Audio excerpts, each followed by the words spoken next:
El Señor esté con ustedes. Lectura del Santo Evangelio según San Mateo. En el capítulo 13, versículos 44 en adelante. El reino de los cielos es semejante a un tesoro escondido en un campo. Cuando un hombre lo encuentra, vuelve a esconderlo y de tanta alegría que le da, va, vende todo lo que tiene y compra aquel campo. También es semejante el reino de los cielos al caso de un mercader que andaba buscando perlas finas. Cuando encuentra una perla de gran valor, va, vende todo lo que tiene y la compra. Palabra del Señor.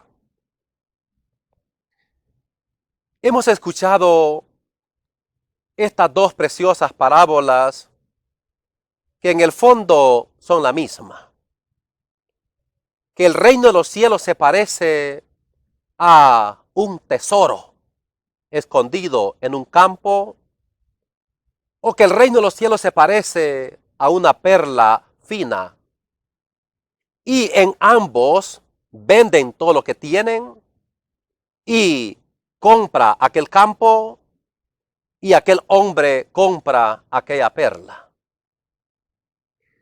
Aquí, obviamente, el tesoro escondido es Cristo Jesús. Y sin duda, el campo, el que hay que adquirir para agarrar ese tesoro, es la iglesia.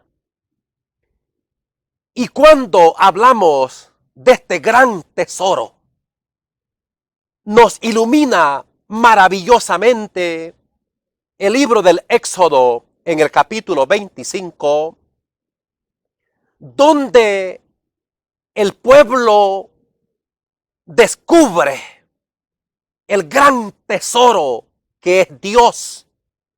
Pero curiosamente, esa presencia de Dios se deja ver en el arca de la alianza.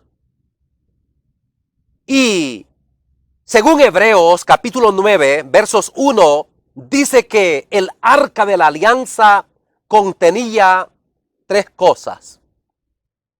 Uno, las tablas de la ley. Dos, el maná. Y tres, la varita de Aarón.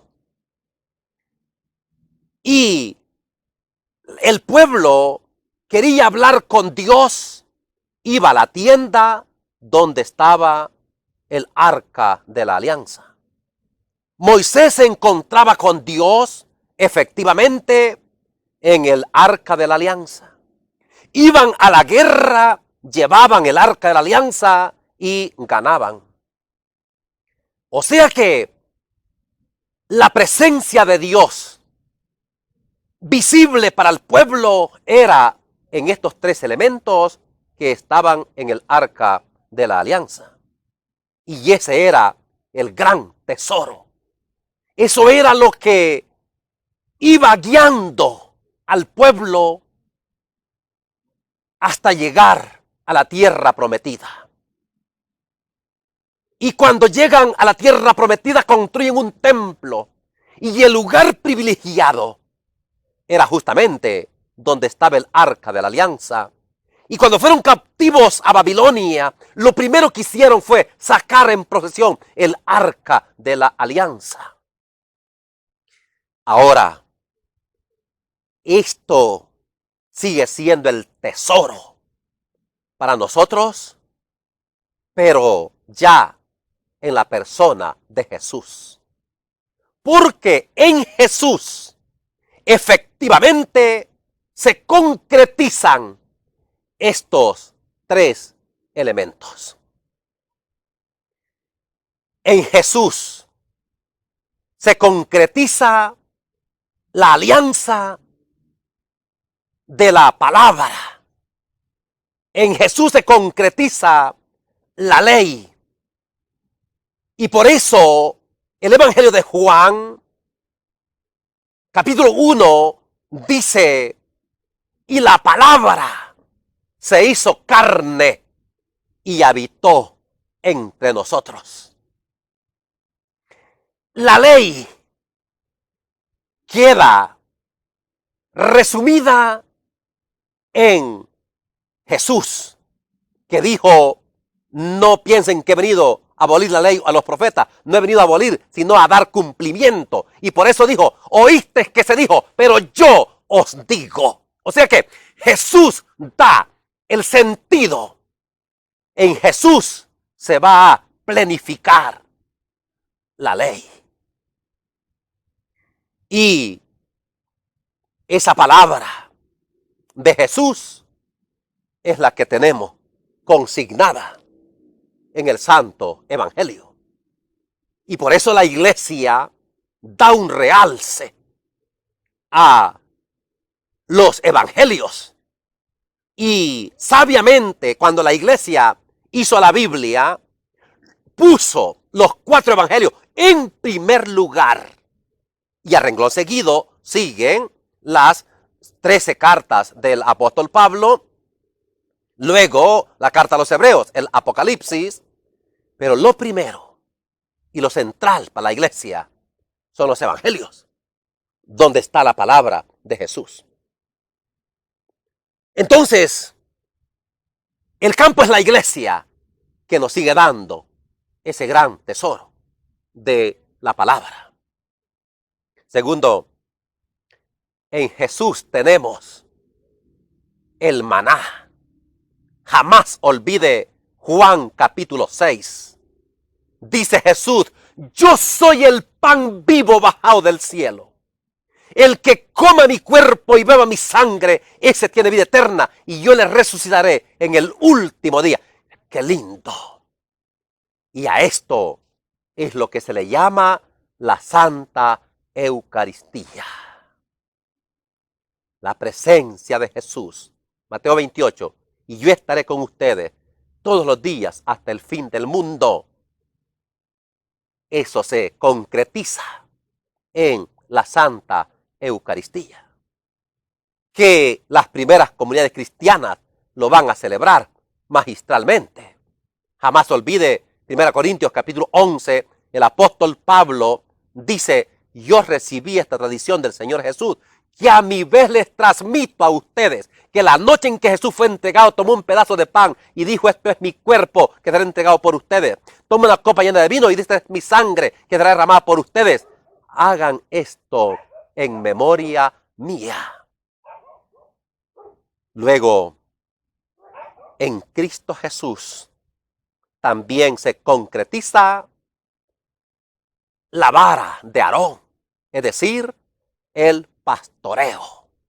Juan capítulo 10, textualmente dice Jesús, yo soy el buen pastor. Y este pastoreo de Jesús es también el que quiso dejar en la figura de Pedro. Mateo 16, 18, y ahora yo te digo, tú eres Pedro, o sea, piedra, y sobre esta piedra edificaré mi iglesia, y la fuerza del infierno no la podrán vencer. Mucho más lindo todavía, Juan capítulo 21. Juan capítulo 21, Jesús le dice a Pedro, Simón Pedro, hijo de Juan, ¿me amas? Y Pedro dice, sí Señor, tú sabes que te amo. Y Jesús le dice, apacienta mis ovejas. Jesús es el buen pastor. Pero también Jesús quiso delegar el pastoreo, un pastor visible en Pedro. En efecto, el campo es la iglesia, donde tenemos este gran tesoro que es Cristo Jesús, concretizado en estos 3 elementos que fueron vitales para el pueblo de Israel y que se concretizan en Jesús que es la palabra encarnada, que es el pan vivo bajado del cielo y que es el buen pastor. Queridos hermanos y hermanas, es una maravilla que tengamos la Biblia, la palabra de Dios y la Biblia completa, 73 libros. Es una maravilla que tengamos la Santa Eucaristía, instituida por el mismo Cristo Jesús. Y es una maravilla que tengamos a Cristo Jesús como el buen pastor, que quiso dejar también a un pastor visible, Pedro. Y que la única iglesia que tiene una sucesión apostólica, que tiene una sucesión desde el Papa Francisco, luego Benedicto XVI, luego Juan Pablo II, y así sucesivamente hasta llegar a Pedro. Vale la pena querer y atesorar y comprar este campo, que es la iglesia, donde está ese gran tesoro, que es Cristo Jesús. Que el Señor les bendiga abundantemente hoy y siempre.